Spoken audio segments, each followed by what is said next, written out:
Untitled Order.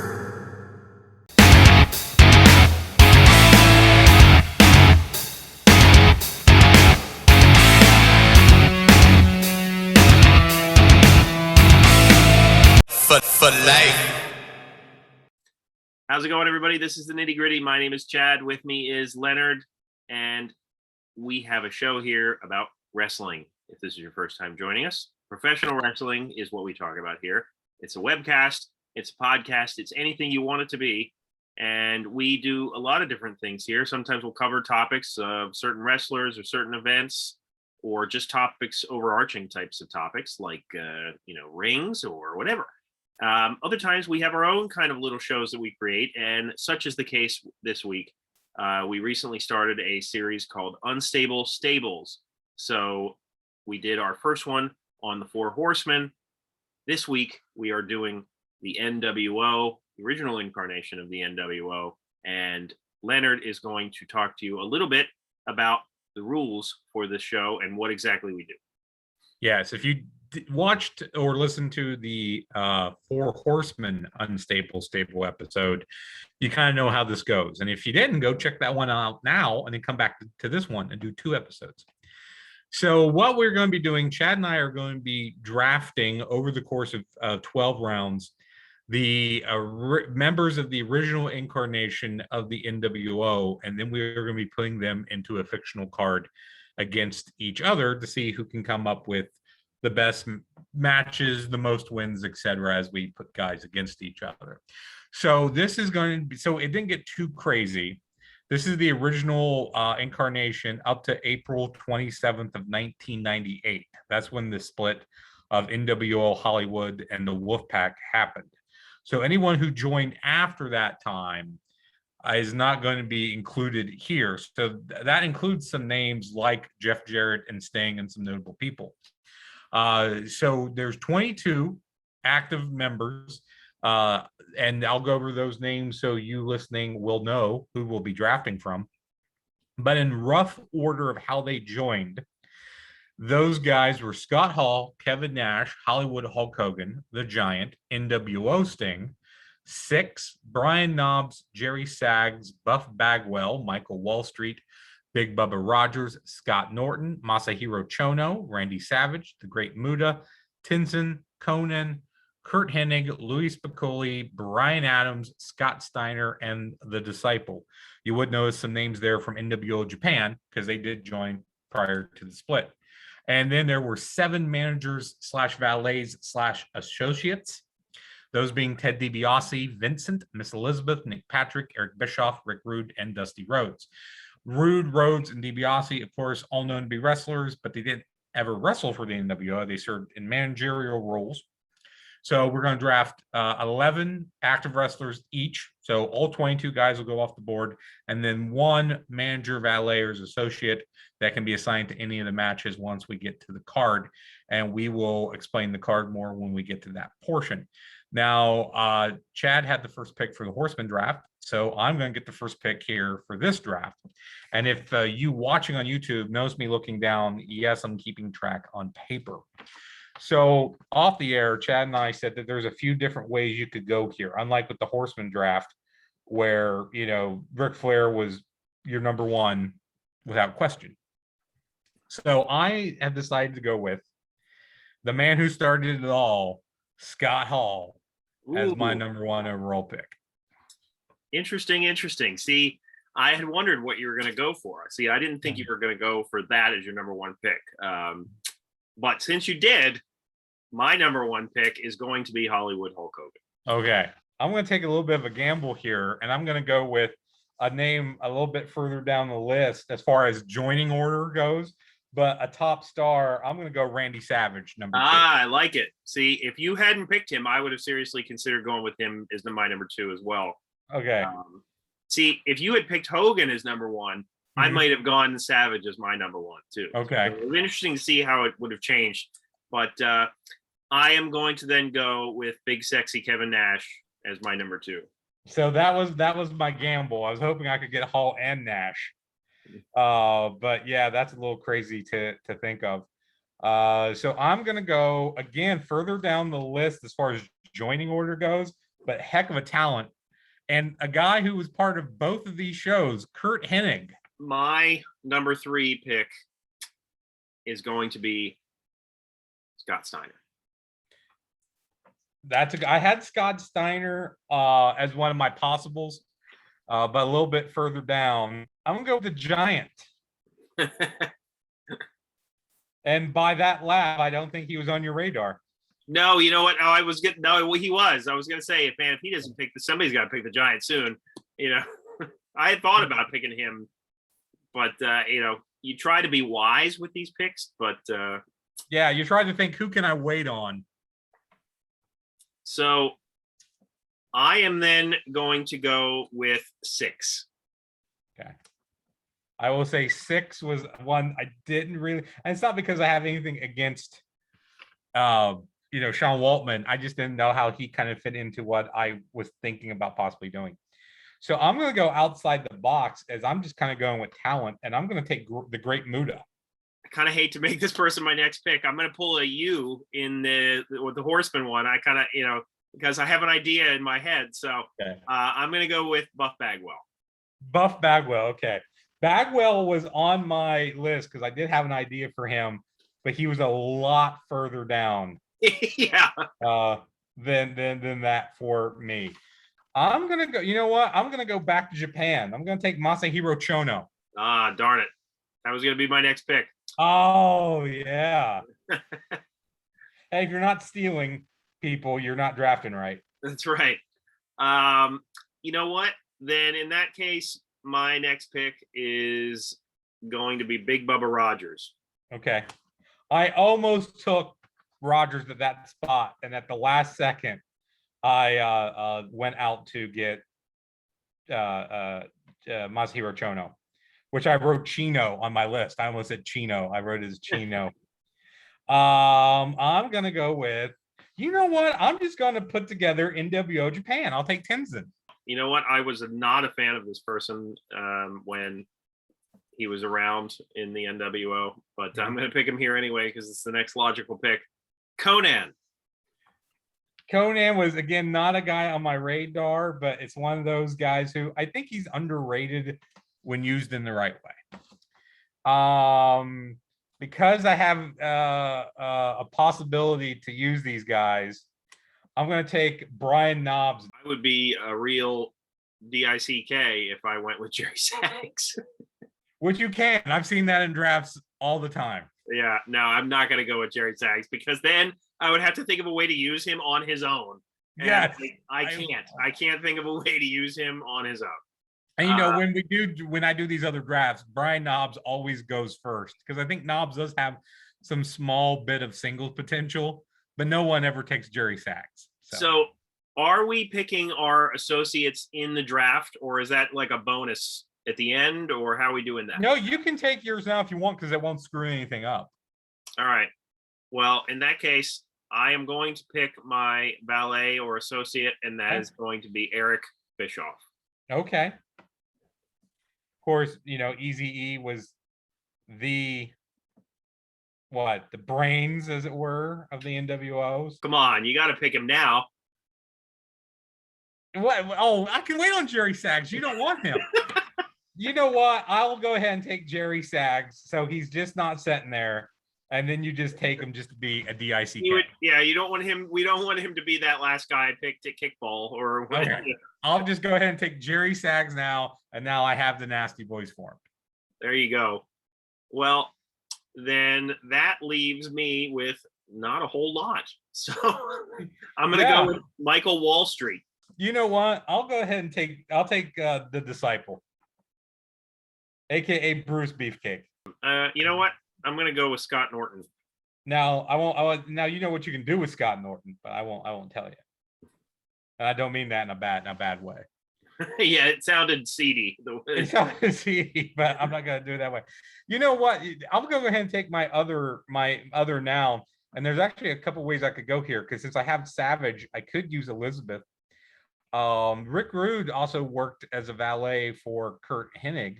Yeah. Manager, valet, what have you. I'm gonna go Rude because Rude has more value as a manager than what Elizabeth has.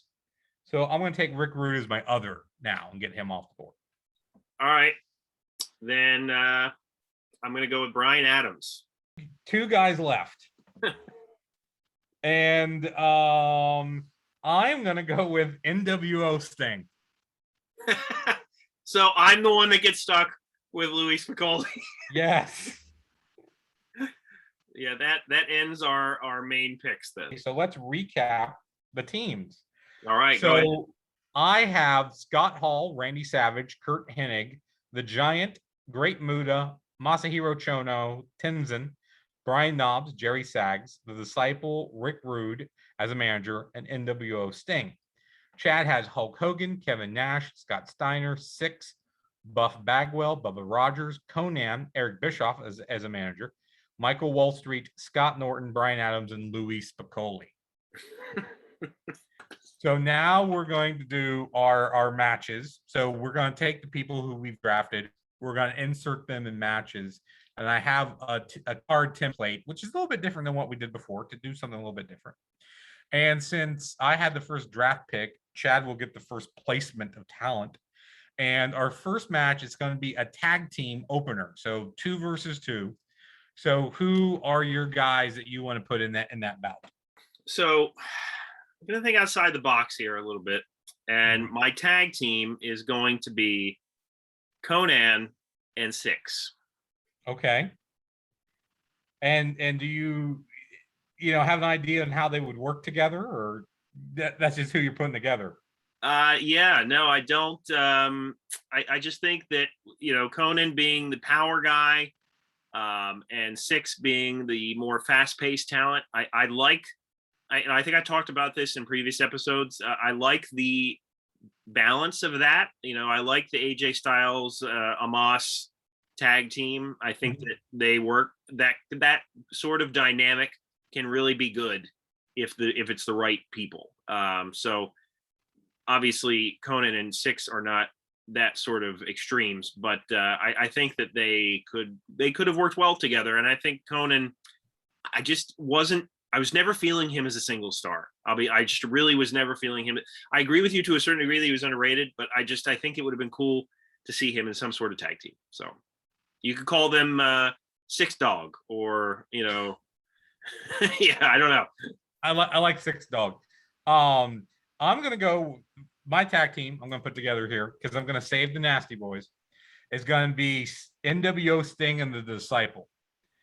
And it's not just because those are 2 of my bottom guys, but when you think of the NWO, those are 2 guys that you do think of. You think of NWO Sting, you think of the Disciple.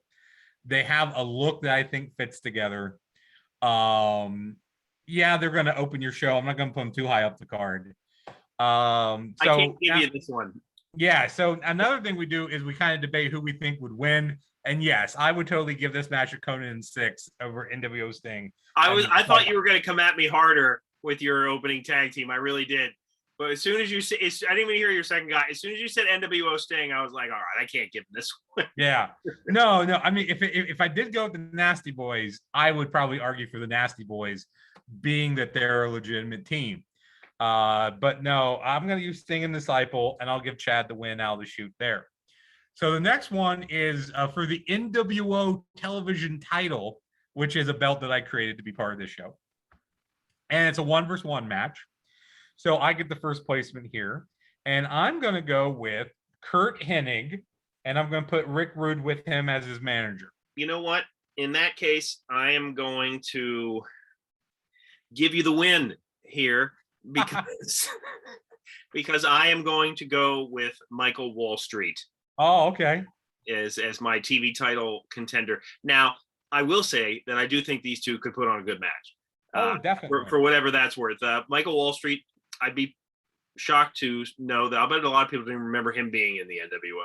I think there's one clip of him wearing a shirt, and that clip that you might see to remind people that he was actually in this faction. But so I had to find a way to use him here. And I think that this would have been a good match, if nothing else. So yes, definitely so. And I just thought that Hennig, when I first took Hennig, it was with the idea of putting him in the TV title match, probably winning that. I think he's a good NWO television champion. He would be. Of course, having Rude with him on the outside is really going to, push the needle his direction. And Wall Street was involved with NWO Japan. So yeah, he was only like, I think, a couple appearances stateside, but he was over in Japan doing more stuff there. So next up, we have a 6-man tag, 3 versus 3. And Chad, you get to place your 3 guys first this time. All right. So this is kind of going to be the guys that we have that we don't know what to do with them. Okay. Are going to be going into this 3-on-3. I have a feeling Leonard's going to do the same thing, unless he has like a stacked 3-person team. But you may be forgetting who I have, but yeah, ahead. I think I am. So I'm going to go with Bryan Adams, Scott Norton, and Big Bubba Rogers as my 6-man title contenders. There's no title here, but there's no title here. I mean, in my universe, they're gonna politic to bring that title. Okay, so yes, I have NWO Japan. So it's going to be Great Muta, Masahiro Chono, and Tenzin. This is a really good. I would argue for NWO Japan because it's more of a cohesive unit. All 3. I'm not going to argue with you here. Mine is like a conglomeration of just like big guys that can't move well in the ring. Big Bubba Rogers was okay, but yes. But Scott Norton and Bryan Adams were like always, you're not going to see them do any technical masterpieces. Yeah. But yeah, no, I would certainly give you the nod here as well. Okay. And I'll tell you now, since you've used him, my plan way down the list was to get Buff Bagwell and Scott Norton and use them as Vicious and Delicious, which was a tag team that they had briefly. But for the opener, that's what I was going to use for the opening tag match, was Vicious and Delicious, if I managed to get them. I like it. All right, so our next match is a 1 versus 1 again, but it's a hardcore match, so doing something a little bit different. And I get the first placement this time, and I'm going to go with the Giant. Because what's better than a giant, but a giant who can use weapons on your ass? I like it. I'm going to go with Kevin Nash. Oh, I thought you were going to feed me somebody, but man, that's a heck of a contest right there. Giant versus Nash. These guys have had matches, so yeah, they've had matches, they've worked together. Weapons involved. Man, that's a close one. I would almost argue more for the Giant here because he was younger than Nash. He's physically bigger than Nash. I think politic wise, Nash would probably win, but make your argument for Nash. Well, or give me the win, whichever you prefer. Well, I have a feeling you're going to get the next win. So I'm hesitant to give you the win here just based on that. Once you see whoever you have next is probably better than who I have next.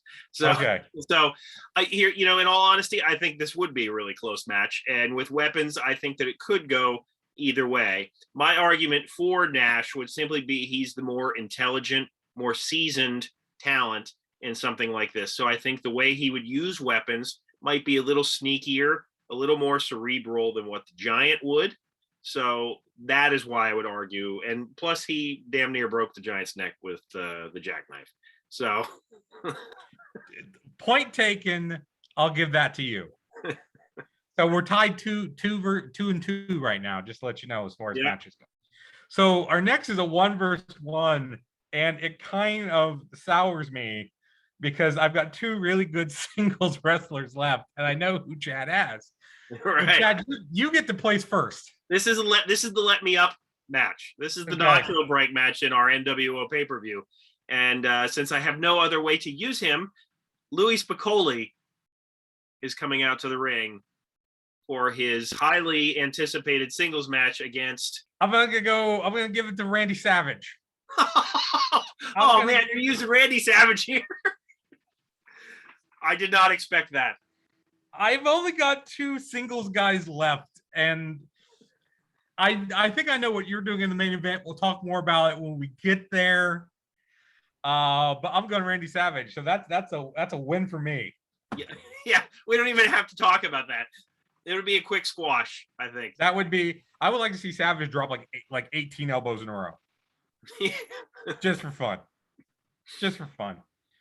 So and don't forget, you've got your manager yet to use. You've got Eric Bischoff still floating in the water. Oh yeah.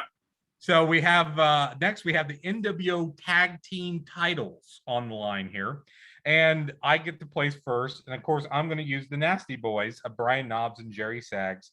They weren't in the NWO long, but they were in long enough. All right, and they are going to be facing Scott Steiner and Buff Bagwell. And obviously, these guys were running partners there at the towards the end of the WCW run in general. So I think it makes logical sense for them to be a tag team here. Scott Steiner, although he would come into his own as Big Papa Pump, he was a great tag wrestler. We all know that. So I think that these guys could have made a good tag team to kind of cover each other's weaknesses. Yeah, I don't know, considering those guys tagged with so many other people, I don't know if they ever tagged. I'm sure they did at some point, but not regularly. Right. So, my argument here would be that the Nasty Boys are a legitimate, tag team. They've wrestled together a lot, so they would have the more tag team smoothness. They would use quick tags. They would use double team maneuvers. I would give them the win because of that tag team experience. Not that Steiner and Bagwell aren't tag technicians in their own rights. I think Bagwell won tag belts with more different people than anybody. But working together, I would say that they're probably just not going to have the chemistry that the Nasty Boys have. Well, I agree with you on the chemistry, but come on, Big Papa Pump out there against the Nasty Boys. We might have to declare this one a draw. How about we go? You know what? Let's make this a double disqualification. You know what? And I think, in all seriousness, if this were an actual match, that might be how it ended. Okay, so that's a double DQ, and the tag titles are still up for grabs. In my version of events, I feel like Steiner and Buff would find a way to cheat to win. And in your version, the Nasty Boys had more chemistry. Both of our arguments are valid. So okay, so we're going to make that a double DQ. So now we have our main event, which is for the NWO title. And there's only, you place first, but there's only two guys it can be. And so it would be Hollywood Hulk Hogan with Eric Bischoff against versus Scott Hall. Scott Hall. So again, when you play Spicoli, I only had Savage and Hall left. Right. And we've seen Savage versus Hogan a ton of times. And we haven't seen, I don't think we've seen Scott Hogan versus Hall. I don't think we have. I don't think so. I like the idea of Scott Hall saying, I'm the guy who started it all. I was the first guy who came into WCW. I am the NWO. I'm the foundation of the NWO. You're a guy that we let tag along. And so I like and everyone always talks about how Scott Hall is like the greatest wrestler, or one of the greatest wrestlers, who never held a world title. And so this would be his chance in the spotlight to get that world title shot. I don't know if he would beat Hogan, whether you're talking backstage politics or in an in-ring perspective. I would think that this match, I like the idea of and I think Hogan would sell for Hall. I think he would try to put Hall over. I think he likes Scott Hall. So I would say, before I say what I think this goes, you go ahead and speak. Okay. All right. So I do think this is a match that we should have seen as a more prominent main event somewhere. I think it would have been interesting. And I think the feud that we just described, where Scott Hall declares himself as the original member and the guy that, created it all and all this kind of stuff, I think that the feud writes itself, really. I think that it would have been a neat idea to see. Now, obviously, they would go with the Wolfpack. It would Wolfpack against NWO Hollywood type thing.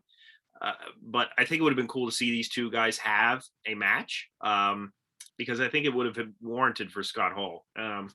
So in my version of events, I think that being that Eric Bischoff is at ringside, I just see Eric Bischoff screwing Hogan somehow.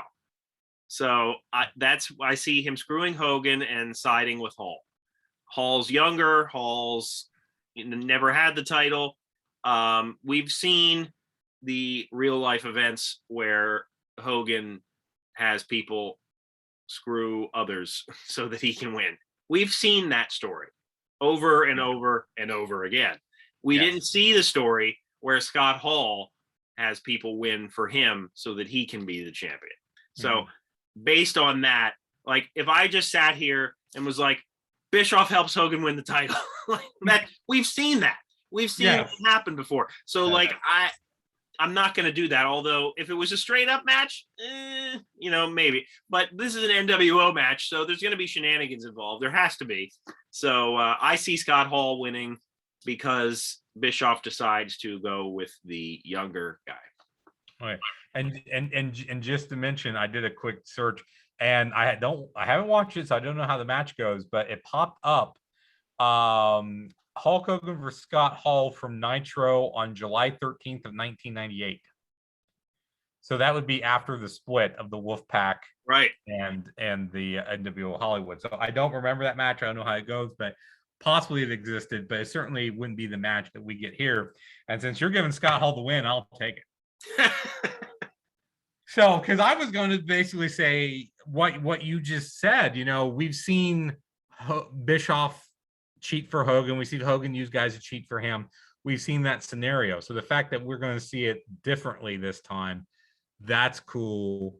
And again, I think that would just, a lot of people would like to see Hall not only beat Hogan, but to get a version of a world title, our NWO World Heavyweight title. And you can write the story here. You could have events leading up to this where Hogan is talking to Bischoff and saying, if it looks like I'm going to lose, you need to make sure I don't. And, basically strong arming Bischoff, maybe giving him too many, aggressive orders. And Bischoff just decides, look, I've had enough of this guy telling me what to do, whatever. Like you could think of ways to make this work somehow. Even if you wanted to make, we're going to have Hogan be face after this, whatever. You could do so many different things with this, but ultimately I think it would be better and more fun to have Scott Hall win the title, because after all, he is the person that got the ball rolling on this whole story. So right. So let's recap our show. In the opener, Conan and Six defeat the NWO Sting and the Disciple. Kurt Hennig with Rick Rude wins the NWO television title over Michael Wallstrom. NWO Japan, Masahiro Chono, Tenzin, and the Great Muda defeat Scott Norton, Brian Adams, and Big Bubba Rogers. Kevin Nash defeats the Giant in a hardcore match. Randy Savage beats the crap out of Louis Piccoli. The Nasty Boys of Knobs and Sags versus Scott Steiner and Bagwell ends in a double disqualification. And in your main event, Scott Hall wins the big one, going over Hulk Hogan with Eric Bischoff, including a Bischoff turn. So that means while you beat me in the Horseman draft, I win this one 4-2 with a draw being the double DQ. So there you go. Congrats on your win. And I think that our card might be a mixed bag. Yeah. There's some good stuff on it, for sure. Good matches there. We leave people on a high note, I think. But, yes. I think that we might have some people deciding to leave during the Spicoli Savage squash. Yes. After that's the too high up. Elbow drop, they might be like, all right, we've had enough. That's enough. That's enough. Yeah, I mean, I admit that the opening tag match could be okay. Yeah. The TV title match would probably be really good. The 6-man is probably not going to be great. The hardcore match could be good. That could be fun. The Savage squash is nothing. The tag match I think could be fun as well. Although we might piss people off with the non-finish. With the non-finish, yes, on a pay-per-view. But the main event, I think sells it. I think the main event sells it. Let's get ultra heat on the tag title match. Let's make the tag team titles vacant. And people are thinking, oh yeah, there's definitely going to be a winner, and then there's no winner. So they're still vacant. That's Russo booking right there, Yeah. And then we come back and it's like a singles match for the tag belts. Yeah, on a pole. On a pole. That's all the Russo booking that you Yeah. can do right there. Uh, You know what? Maybe this is me talking crazy. Maybe we should do a show where we try to Russo book, that would be fun. where you just figure like where it would be You know like what? a match. Our next template. rebook, no matter what event it is, Mhm. it's got to be Russo-rific booking. No matter what event we decide to do, it's got to be Russo-rific. Now, with that being the case, should we do a really good show? Yeah, that's true. Well, there would be like a reverse rebook kind of thing. Yeah, Like taking a really, really great show and then making it really bad. right. And if that's the case, then my suggestion is for WrestleMania 17.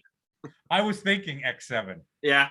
I was thinking X7 or 3, and we've done so many back there. So we're not. So we don't know when we're gonna get to it.